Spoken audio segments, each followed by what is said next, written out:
Welcome to our channel. Today we how to transfer data with QuickBooks, beginner guide step. To begin transferring data with QuickBooks, ensure you have all necessary information at hand. Start by opening your QuickBooks application. Navigate to the File menu located at the top left corner of your screen.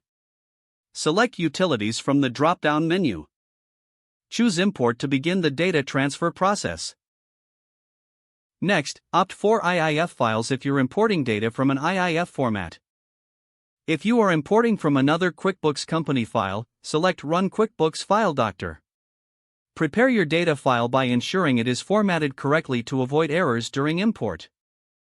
If using an IIF file, open the file in a plain text editor to verify the data layout. After confirming the data structure, return to QuickBooks. Click on Import IIF files from the Import menu.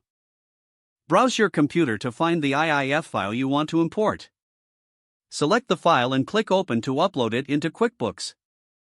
Once the file is uploaded, QuickBooks may alert you to any potential issues.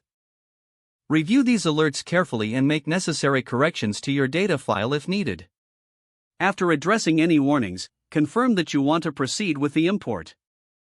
Wait for the import process to complete. This may take a few moments depending on the file size. Once finished, check for an Import Successful notification. Next, review your accounts and transactions to ensure the data has transferred correctly. If any discrepancies are found, you may need to manually adjust or re-import specific entries. Finally, save your company file to secure the newly imported data. For further assistance, refer to QuickBooks Help Resources or consult their support team. By following these steps, you can successfully transfer data using QuickBooks. If the page does not load, refresh the browser or try again in a private or incognito window. Make sure you are using the correct email address, then retype it carefully to avoid small typos. If your password is not accepted, use the reset option and create a new strong password you can remember. Check your spam folder for verification or security emails, then complete any requested confirmation steps.